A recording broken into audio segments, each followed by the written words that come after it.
Lord Tariq Ahmad of Wimbledon. Good evening, our dear viewers, and welcome to our exclusive interview from KTV2. During today's unique episode, we will be honored to host a distinguished international figure who plays a key role in his domain. A word of gratitude goes out to His Excellency, Lord Tariq Ahmed of Wimbledon, Minister of State for the Middle East, North Africa, South Asia, and the UN, and the Prime Minister's Special Representative, as we welcome His Excellency to the State of Kuwait. In Kuwait, Lord Tariq Ahmed co-chaired the 19th UK-Kuwait Joint Steering Group, alongside His Excellency Deputy Minister of Foreign Affairs, Mansour Al-Ataibi. The two discussed and signed a new action plan to direct progress on key areas of bilateral cooperation, including cybersecurity, education, defense, and development.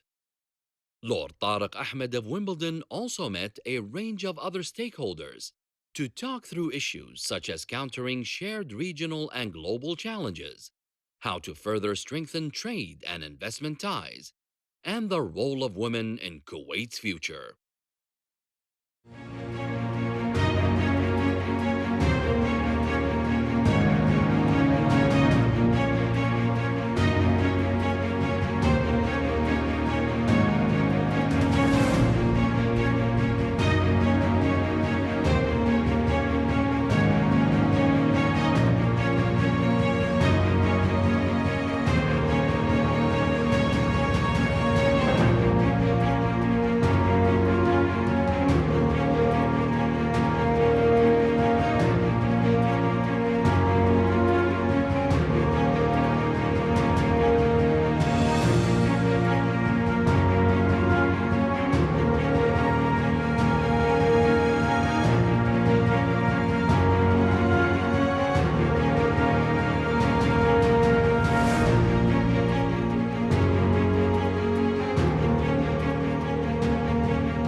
Lord Tariq Ahmed of Wimbledon, Minister of State for Middle East, North Africa, South Asia, and United Nations at the Foreign, Commonwealth and Development Office, and the Prime Minister's Special Representative, we welcome Your Excellency to the State of Kuwait, and thank you for joining. No, it's a real pleasure to be with you, and it's great to be back. Thank you. The State of Kuwait and the United Kingdom have been good friends, partners and allies for many years. Just how important is this relationship to the United Kingdom? Well, I think it's important to both countries. It's steeped in history, whether you look at the engagement with our respective royal families. I know the late Her Majesty the Queen, how much she enjoyed her visit that she made to Kuwait. The families themselves enjoyed a great deal of friendship and great affection for each other. And that's reflected not just at a government-to-government level, but at a people-to-people level. Our equities are widely shared, whether it's issues of security, common concerns over ensuring the maritime waters around Kuwait are also secured. And at a time when we go back to 1991, when Kuwait suffered a great tragic moment in its history, when its borders were violated, the United Kingdom stood shoulder to shoulder with Kuwait. And I think that underlines the strength of the friendship. But here we are in 2023. And our relationship, yes, is defined by security, our important defense relationships, but also about trade. And the other ties we enjoy, as I've seen during my visit here, which cover issues of how we cooperate on issues of climate change, how we work together on issues of the digital economy, and how we assist each other in both investment and trade and prospering different sectors, and indeed ensuring both our citizens, be they in Kuwait or in the United Kingdom, can prosper from this strong friendship which is enduring for many years. The exchange of visits by ministers and senior officials is a key element of diplomacy. What, in your opinion, is the significance of these visits? Well, a simple thing. When you look at your own family life, you look at what we do day to day, what enhances a relationship? It is your direct engagement. As it is, with Foreign Minister Mansour is someone I've known from my time and worked together with the Deputy Foreign Minister in the United Nations. It's nurturing those friendships, those relationships, and they assist in how we develop and look at issues that we need to address. So the direct engagement, as we look forward to welcoming the Foreign Minister of Kuwait to London next month, is underlined by the fact that it's people to people. People sometimes forget in public life as politicians, we're human beings. Relationships matter to us. For me, my daily working life is about the relationships I build with colleagues around the world. And over the last day and a half or so in Kuwait, that underlined the friendships I already had. And hopefully, the reflections of some of the new Kuwaiti ministers I met is the reflections that there's new friendships to be fostered as well. Can you tell us a little about your program here in Kuwait? Absolutely. We have a long-standing agreement. Indeed, myself and the Deputy Foreign Minister convened a meeting of what's called the Joint Steering Group, which covers all the different elements of our relationship between the United Kingdom and Kuwait. And it was the 19th such meeting, so it shows that it's been going back a few years. But it allows us to keep, for want of a better term, a report card on the agreements we've reached, on the priorities we've jointly identified, to see how we're progressing on particular issues.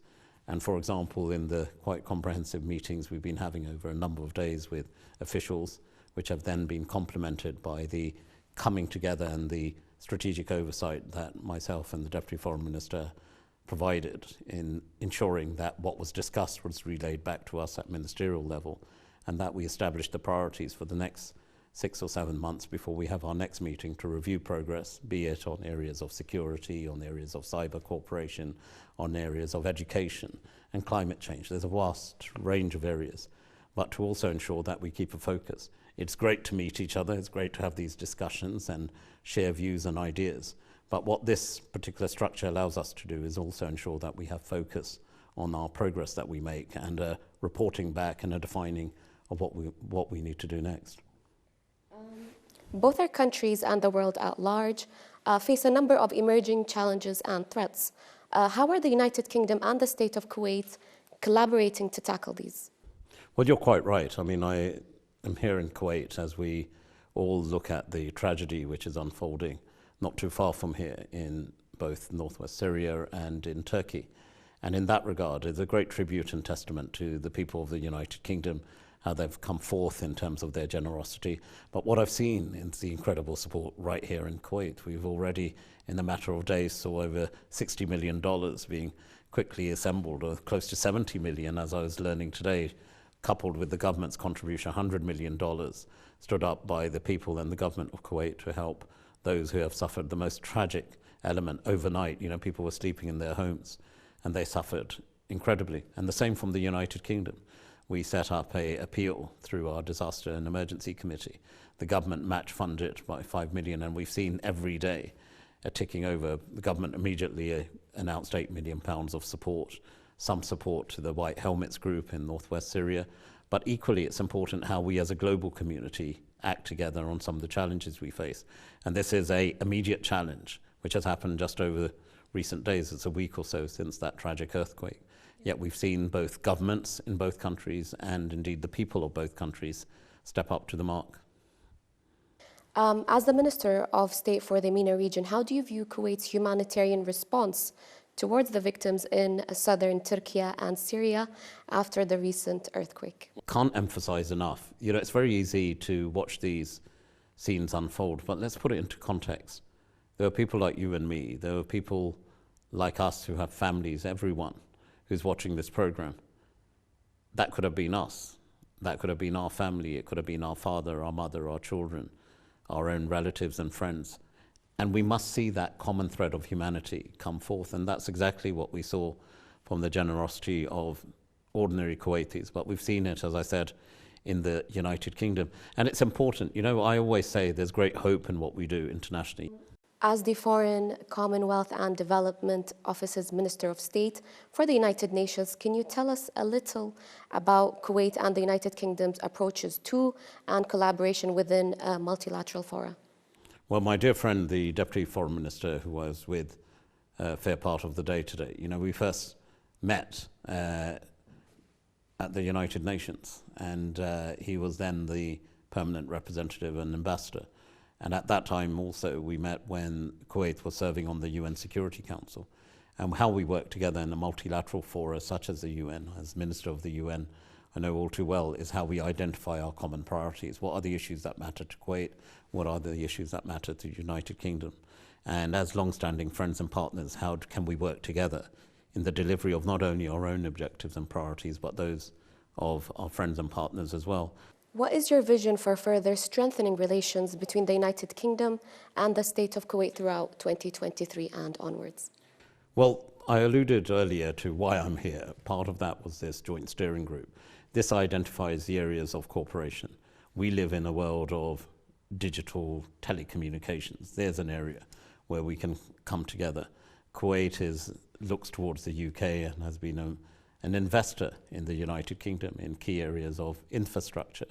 Also, some of the focus as we celebrate the 70th anniversary of the Kuwait Investment Office in the United Kingdom. It's one of the longest standing investors in the UK, and it looks towards strengthening our infrastructure within the UK as well. And as we look at some of the major challenges of climate change, for example, how we see transition going from fossil fuels to more sustainable forms of energy, that's another area of strong cooperation between Kuwait and the UK. Can you please tell us a little about your initial impressions of Kuwait? Well, my first impressions were formulated when I was 8 years old, when I first traveled through Kuwait. My father was in the airline industry, and having family in both India and Pakistan, Kuwait was sometimes a hub for us and would spend the odd day or two here. But Kuwait I'm very fond of Kuwait from those early childhood memories, which lasted a day or two on each occasion because it was more of a stopover between flying out to the Indian subcontinent. But more recently, when I was back here in 2016, I was aviation minister. And again, I'm going to use an airline analogy. I was very fond of Kuwait Airways because there was a strong partnership with my father, and we had Kuwaiti friends that my father knew back in London. And we also remember that Kuwait Airways was the ones that got us from point A to B. And at that time, perhaps, back in 2016, there was work still being identified in the airport at Kuwait. The airline itself had fallen behind some other big notable partners from the region. But actually, in the short hop, I was in Bahrain earlier today. We traveled Kuwait Airways, and I was pretty much impressed. I think they've really stepped it up over recent years.